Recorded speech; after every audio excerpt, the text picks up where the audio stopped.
My world shattered into a million pieces the day Michael died. The silence in our once vibrant home was now a constant, deafening echo. I felt lost, adrift in an ocean of grief. My children, bless their innocent hearts, tried to be strong, but I saw the deep sadness in their eyes every single day. Everything felt too heavy, too much for me to bear alone. Then Sarah arrived, my best friend since we were little girls. She enveloped me in a tight hug, her own eyes brimming with tears. "Let me help, Elle," she whispered, her voice soothing, "with everything, especially the paperwork." I was so incredibly grateful for her offer. The mere thought of bills and financial matters made my head spin with anxiety. Sarah took charge immediately, a whirlwind of efficiency. She sorted through piles of mail, made phone calls, and organized documents. I watched her, a blur of activity. A few weeks passed, and then a bill arrived for Michael's final medical expenses. It was clearly marked overdue. Sarah had assured me she'd handled everything. I brushed it off, thinking it was just an oversight, my mind still foggy with grief. Sarah became my constant shadow, my unwavering rock. We spent hours talking, sharing memories of Michael, discussing our uncertain future. I poured out my deepest fears, my worries about money, about the daunting task of raising the children alone. She listened patiently, always nodding, always offering comforting reassurances. I trusted her completely, more than anyone else in the world. Another notice arrived, this time from the estate lawyer's office, stamped with a stark urgent. It stated that a significant payment for Michael's legacy, money specifically meant for the children's future, had been missed. My heart pounded in my chest. This was not just a forgotten bill. This was something critical, something that deeply affected my children. I immediately called Sarah, my voice trembling with a mix of fear and confusion. "What about the estate payment?" I asked, trying to keep my voice steady. She sounded surprisingly calm. "Oh, that. There was a slight delay, a little hiccup with the bank. I'm sorting it out, Elle. Don't you worry your head about a thing." Her words were smooth, but a tiny part of me felt that something was off. Later that same week, while reviewing an old joint bank statement, I noticed a small, unusual withdrawal. It was a perfectly round number, not linked to any of our regular household expenses. It was small enough that most people might ignore it, but it bothered me. A tiny, cold knot of unease began to form deep in my stomach. I decided to look closer at the bank statements Sarah had been managing. Tucked away in a file, I found a recent one for my personal savings account. My eyes widened in disbelief.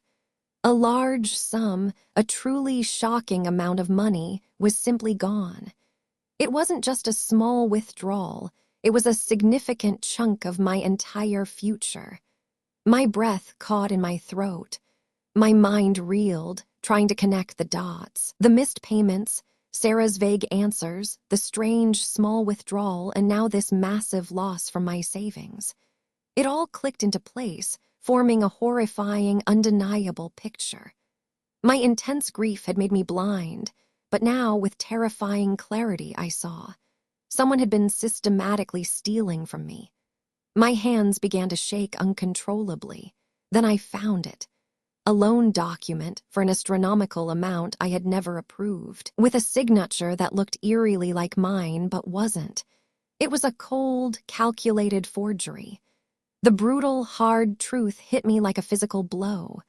Sarah, my best friend, my confidante, the woman I trusted above all others, she had done this. My sanctuary, my life, was desecrated.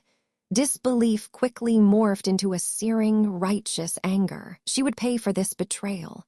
The forged loan document burned in my hands. Disbelief had finally given way to a cold, hard anger. My heart ached for Michael, for the future he had worked so hard to secure for us, now stolen. My children, oblivious in their rooms, were the reason I had to fight. I began to pull out every financial statement, every single receipt, my mind sharp and focused through the haze of grief. My first move was to protect what little was left. I drove to a bank in a neighboring town, one Sarah knew nothing about. I opened a new account, transferring the meager funds I still had access to. Then, I gathered all our important documents, birth certificates, wills, property deeds, and locked them away in a secure deposit box. Sarah would never touch my family's future again. Night after night, I sat at the kitchen table, poring over bank statements. The pattern was horrifyingly clear. Small, seemingly insignificant withdrawals at first, then larger sums, escalating over months.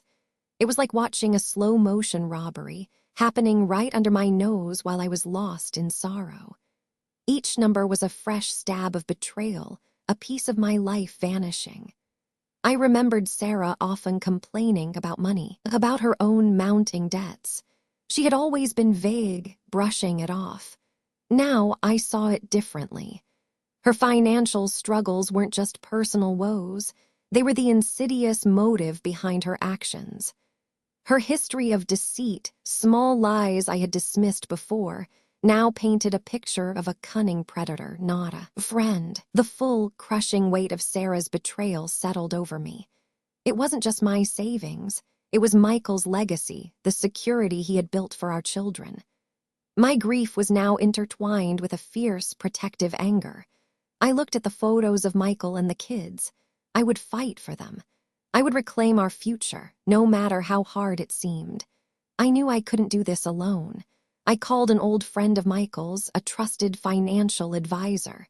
I spoke in hushed tones, careful not to name Sarah, but outlining the suspicious financial activity. He listened patiently, his voice calm, offering a glimmer of hope that there might be a path forward. It felt like taking a first, shaky step out of a deep pit. Next, I sought legal advice.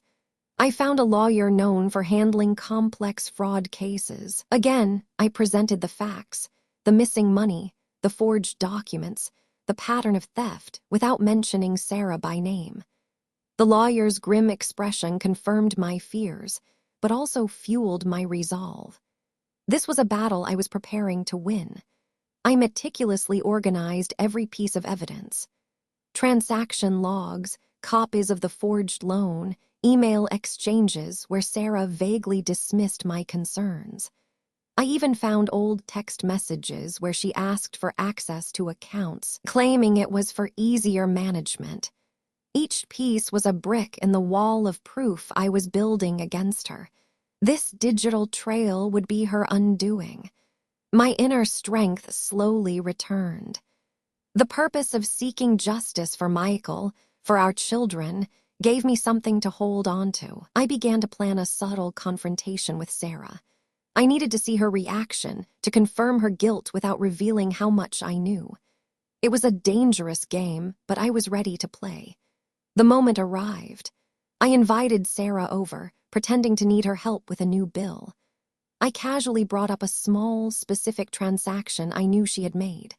Her eyes darted away. Her voice became defensive, a little too quick to offer an explanation that made no sense. Just a mix-up, I told you, she said, forcing a smile. Her performance was poor. Her guilt was undeniable. The fight for justice, I knew, had truly begun. The day I served Sarah with the legal papers was a blur of emotion. My hands trembled slightly as I watched the process server hand her the envelope. I saw her face contort in shock, then disbelief, and finally a flash of pure hatred. It was a cold, hard step, but a necessary one. This was not about anger anymore. It was about justice for Michael and for my children's future. I felt a strange mix of dread and fierce resolve, knowing this was just the beginning. News of the lawsuit spread like wildfire through our small town. The phone calls started, the whispers at the grocery store. Sarah, predictably, began to spread her own version of events, painting me as a grief-stricken, unstable woman. It stung, hearing those lies, but I held my head high. I knew the truth, and soon everyone else would too. My children, thankfully, were shielded from most of the gossip, but I could feel the tension in the air. I decided to make a public statement. Standing before a small group of reporters, my voice was steady, calm, and clear. I detailed Sarah's systematic betrayal, the years of trust she had exploited, the way she had preyed on my deepest grief. It was incredibly difficult to speak those words aloud, to expose such a raw wound, but I did it for Michael. I did it for my children. I did it to reclaim my story. The legal battle unfolded over weeks, a grueling process. Each day in court, I presented my meticulously gathered evidence. The transaction logs, the forged documents, the emails, each piece was a quiet hammer blow, systematically dismantling Sarah's carefully constructed lies. It was painful to revisit every detail of her deception, but seeing the truth laid bare, undeniable, was also empowering. Then came my day to testify. I looked directly at Sarah, her face pale and drawn across the courtroom. I spoke of the profound trust I had placed in her, the depth of my grief after Michael's death, and the insidious nature of her betrayal. My voice did not waver. I poured out my heart, not in anger, but with a quiet strength that came from deep within. This was my truth, finally spoken. The verdict came swiftly. The court ruled in my favor, exposing Sarah's financial fraud and mandating full restitution. A wave of relief washed over me, so profound it almost brought me to my knees. Sarah was found guilty. Justice had been served. It wasn't a celebration, but a quiet moment of vindication. The consequences of her actions were now undeniably hers to bear. With the legal battle behind me, I focused on rebuilding.